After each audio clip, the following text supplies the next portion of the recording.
Hicri 60 yılının Recep ayı. Şam'da çalan davullar sadece yeni bir hükümdarın tahta çıkışını değil, İslam, ümmetinin sinesinde asırlarca kapanmayacak o büyük yaranın da habercisiydi. Muaviye bin Ebu Süfyan'ın vefatıyla birlikte devletin idaresi saltanat usulüyle oğlu Yezid'e geçmişti. Ancak Yezid, Şam sarayındaki altın varaklı tahtında otururken çok iyi biliyordu ki, kılıç gölgesinde ve tehditle kurduğu bu iktidarın vahyin kalbi olan Hicaz'da, özellikle de Medine'de hiçbir meşruiyeti yoktu. Yezid'in ilk icraatı, Medine valisi Velid bin Utbe'ye, içinde tahammülsüzlüğün ve zorbalığın en karanlık yüzünü barındıran o meşhur mektubu göndermek oldu. Emir kesindi ve hiçbir esnekliğe yer bırakmıyordu. Hazreti Peygamber'in torunu Hazreti Hüseyin başta olmak üzere biat etmeyen önde gelen isimlerden derhal bağlılık yemini alınacaktı. Mektubun sonundaki o dondurucu ibare, yeni Emevi siyasetinin acımasız dilini özetliyordu. Biat etmeyi, reddedenin boynunu vur ve başını bana gönder. Medine valisi Velid, bu ağır emrin altında ezilerek Hazreti Hüseyin'i gece yarısı konağına çağırttı. Valinin yanında hanedanın şahin kanadını temsil eden Mervan bin Hakem de bulunuyordu. Hazreti Hüseyin, valinin odasına girdiğinde kendisine sunulan dayatmayı sükûnetle dinledi. O, sadece sıradan bir yöneticiye biat vermeye zorlanmıyordu.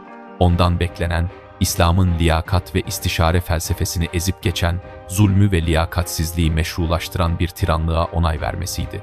Hazreti Hüseyin, asil ve tavizsiz bir duruşla, gizli kapılar ardında karanlıkta biat etmeyeceğini, böyle bir meselenin ancak halkın huzurunda açıkça konuşulabileceğini söyleyerek oradan ayrıldı.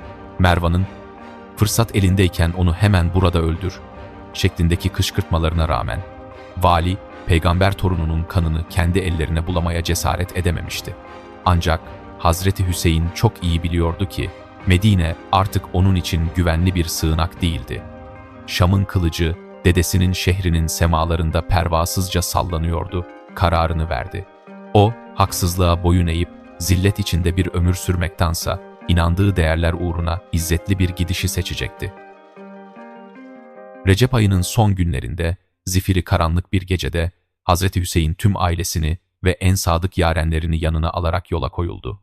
Çocukluğunun geçtiği, dedesi, Hazreti Peygamber'in ve annesi Hazreti Fatıma'nın kabirlerinin bulunduğu o mübarek şehre, Medine'ye sessizce veda ediyordu. Bu, can havliyle yapılan bir kaçış değil, haksızlığa, saltanata ve yozlaşmaya karşı atılmış onurlu ve tarihi bir adımdı. Gecenin ağır karanlığını yararak ilerleyen bu küçük kafile, Şam'ın casuslarından ve devriyelerinden sakınarak ana yollardan uzak durup emin beldeye, yani Mekke'ye doğru ağır ağır yol alıyordu. Onlar çölün derinliklerinde ilerlerken, rüzgar çoktan ihanetin, sahte vaatlerin ve yaklaşan büyük fırtınanın fısıltılarını taşımaya başlamıştı bile.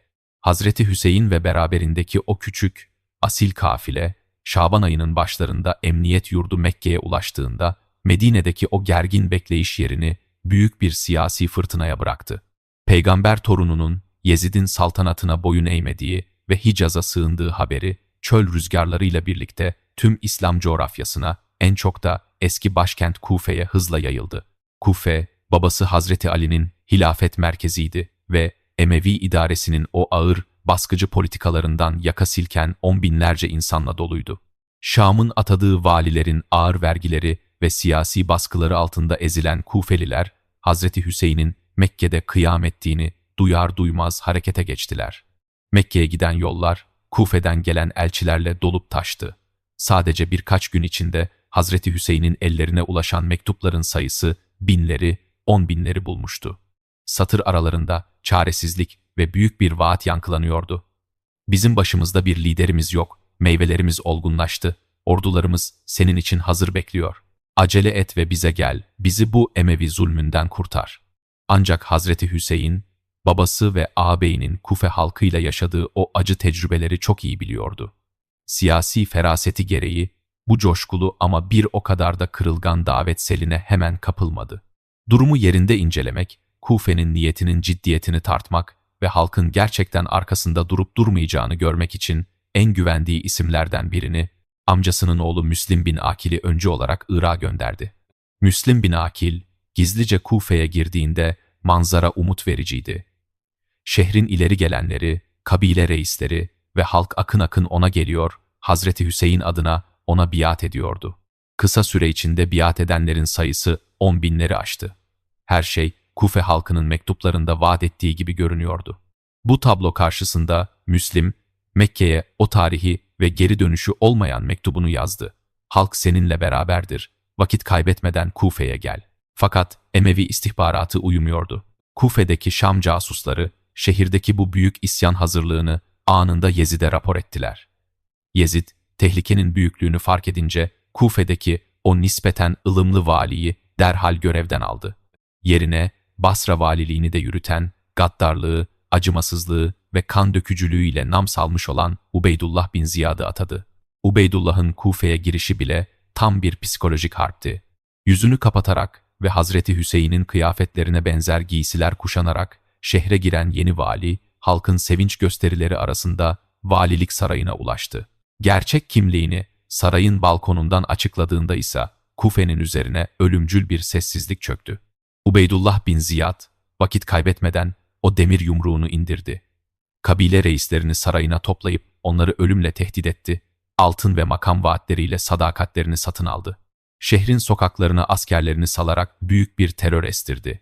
Şam'ın kılıcı havaya kalktığında o 10 binlerce kişilik coşkulu kalabalık bir gecede eriyip gitti. Dün Hazreti Hüseyin uğruna ölmeye yemin edenler, bugün can korkusuyla evlerine kapanmış, kapılarını sürgülemişti. Müslim bin Akil, Kufe'nin karanlık sokaklarında yapayalnız kaldı. Omuz omuza verdiği o binlerce insandan tek bir kişi bile yanında değildi.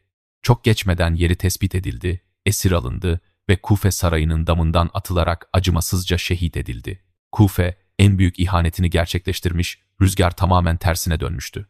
Ancak o esnada bu ihanetten ve Müslim'in şehadetinden habersiz olan Hazreti Hüseyin, ailesiyle birlikte Mekke'den çıkmış, o dönüşü olmayan çöl yolculuğuna çoktan başlamıştı bile.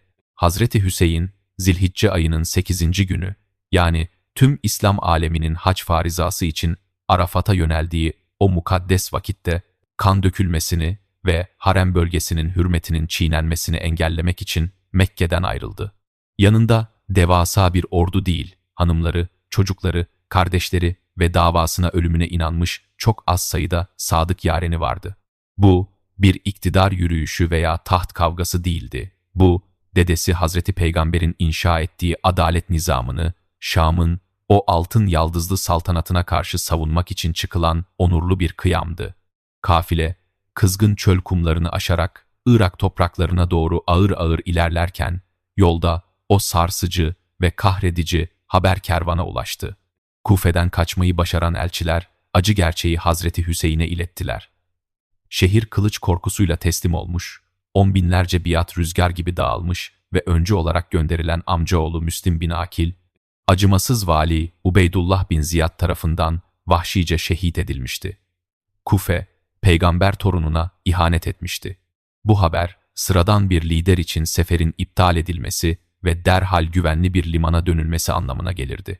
Hazreti Hüseyin, kafilesini bir araya topladı ve onlara hiçbir gerçeği saklamadan durumu anlattı. Kufe'nin vefasızlığını, kendilerini bekleyen o karanlık ve ölümcül sonu açıkça ifade etti.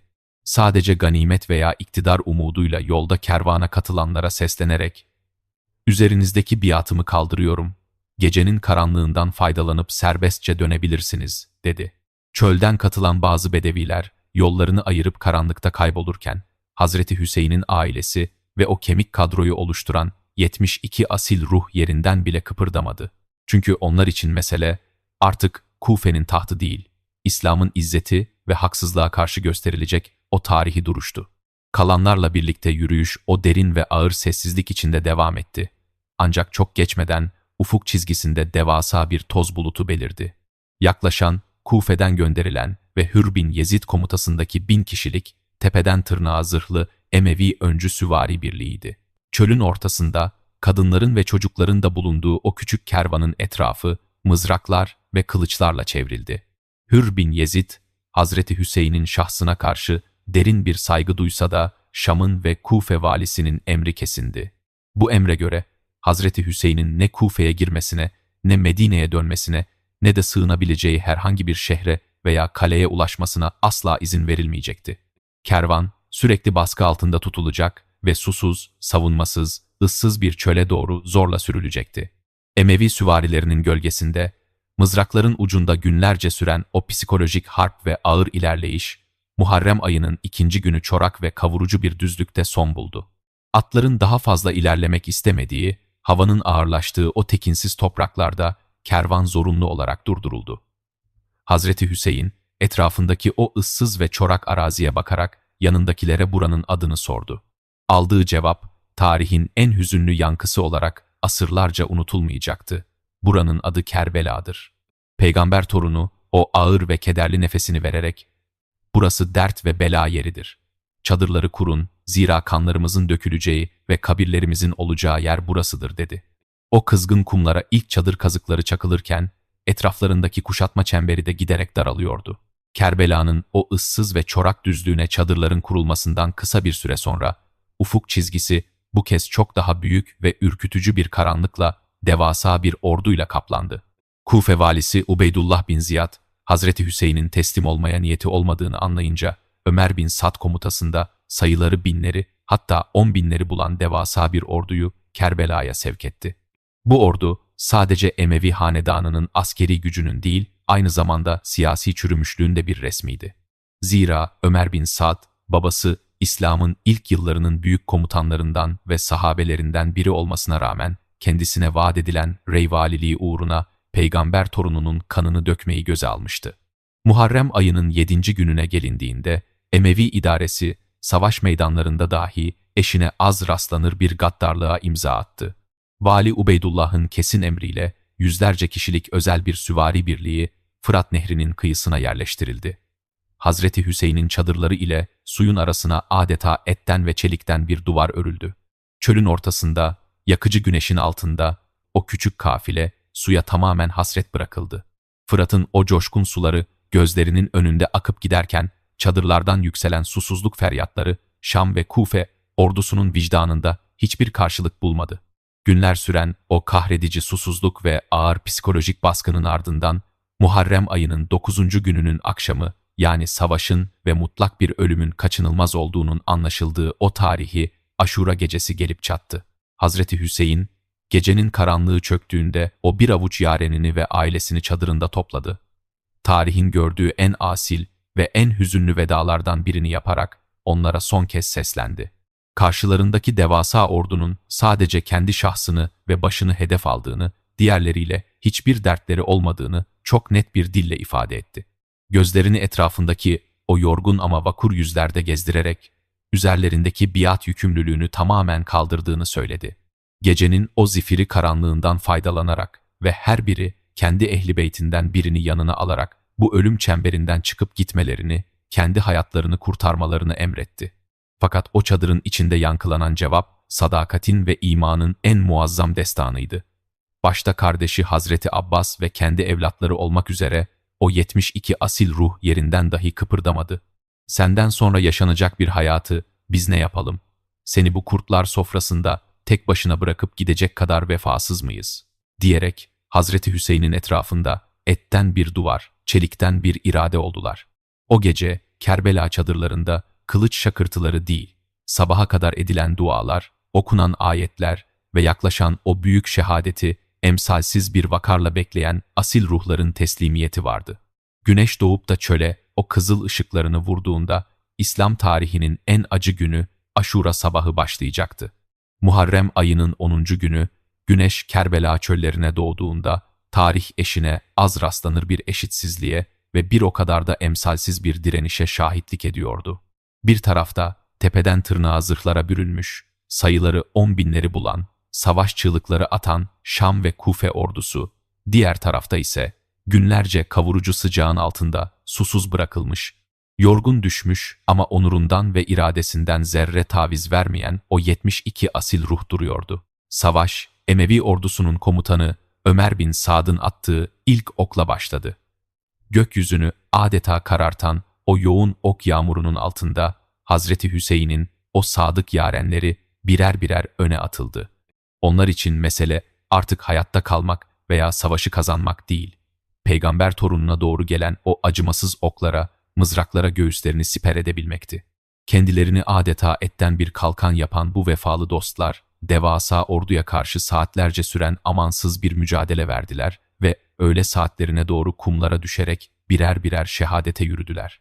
Yarenlerin tükenmesiyle sıra, Hazreti Peygamber'in soyuna, Ehl-i Beyt'in o gencecik fidanlarına gelmişti. Kardeşi Hazreti Hasan'ın emaneti olan genç Kasım ve Hazreti Hüseyin'in kendi evladı Ali Ekber, dedelerinin şanına yakışır bir cesaretle meydana indiler. Orantısız gücün karşısında etraflarını saran çemberleri yararak destansı bir savaş verdiler. Ancak bu hüzünlü direniş, o genç fidanların da birer birer Kerbela'nın o kızgın kumlarına düşmesiyle daha da ağırlaştı. Hazreti Hüseyin, canından çok sevdiği kardeşlerini, yeğenlerini ve evlatlarını kendi elleriyle çadırların önüne taşırken hüznün ağırlığı, kelimelerin taşıyamayacağı bir boyuta ulaşıyordu. Acımasızlığın ve vicdan tutulmasının zirvesi ise günün sonlarına doğru yaşandı. Çadırlardan yükselen, günlerdir bir damla suya hasret kalmış 6 aylık bebeği Ali Asgar'ın cılız ağlaması Hazreti Hüseyin'in yüreğini dağılıyordu. Bebeğini kucağına alıp düşman saflarına doğru yaklaştı. Merhamet dileyerek değil, sadece kurumuş bir bebeğin boğazı için insanlık namına bir yudum su isteyerek o devasa orduya seslendi. Ancak Şam ordusunun bu masum yakarışa cevabı su yerine atılan acımasız ve keskin bir ok oldu. Kundaktaki o masum yavrunun babasının kollarında can verişi sadece Kerbela'nın değil, tüm insanlık tarihinin en karanlık sayfalarından biri olarak vicdanlara kazındı. İkindi vakti yaklaştığında Hazreti Hüseyin o uçsuz bucaksız, kalabalık savaş meydanında artık yapayalnızdı. Kardeşleri, evlatları, yarenleri şehit düşmüş. Bedeni yaralarla dolmuş, susuzluktan dudakları çatlamıştı. Fakat o zillete boyun eğip Emevi saltanatına teslim olmayı bir an bile düşünmedi. Kılıcını çekti ve on binlerce kişilik o devasa ordunun üzerine dedesi Hazreti Peygamber'in asaletine ve babası Hazreti Ali'nin şecaatine yaraşır bir vakurla son kez atıldı. Şam ve Kufe ordusu onun karşısına tek başlarına çıkmaya cesaret edemeyerek uzak mesafeden topluca saldırdılar. Her darbede o sarsılmaz irade dimdik ayaktaydı. Ta ki o mukadder an gelip de toprağa düşene dek. İslam tarihinin o en büyük kırılması yaşanmış, Hazreti Peygamber'in omzunda taşıyıp öpmeye kıyamadığı, cennet gençlerinin efendisi dediği o asil torun, hakkı ve adaleti savunmak uğruna Kerbela'nın o kızgın kumlarında şehadet şerbetini içmişti. Güneş, Kerbela çölünün ufkunda kan kırmızısı bir renkle batarken, savaşın o sağır edici gürültüsü yerini ölümcül bir sessizliğe bıraktı. Kumlara düşen sadece 72 asil beden değil, aynı zamanda İslam'ın o liyakat ve adalet nizamıydı. Şam ve Kufe ordusu, işledikleri bu emsalsiz cinayetin ardından zafer sarhoşluğuyla çirkin bir yağmaya girişti. Hazreti Peygamber'in Ehl-i Beytinin barındığı, çocukların ve kadınların sığındığı o mütevazı çadırlar acımasızca ateşe verildi. Gökyüzüne yükselen o kara dumanların ve yanan çadırların külleri arasında tarihi direnişin sancağı yere düşmedi. Hazreti Ali'nin kızı Hazreti Zeynep, o ağır hüznün ve yıkımın ortasında gözyaşlarına boğulup feryat etmek yerine babasının o destansı vakarını kuşandı. Artık kılıçların sustuğu bu meydanda direniş, onun o sarsılmaz metanetiyle ve zalimlerin yüzüne çarpacağı keskin sözleriyle devam edecekti. Acımasızlık savaş meydanıyla sınırlı kalmadı. Emevi idaresi, o kızgın kumlarda yatan şehitlerin mübarek başlarını mızraklara takarak kazanılmış bir zaferin nişanesi gibi sergilemekten çekinmedi.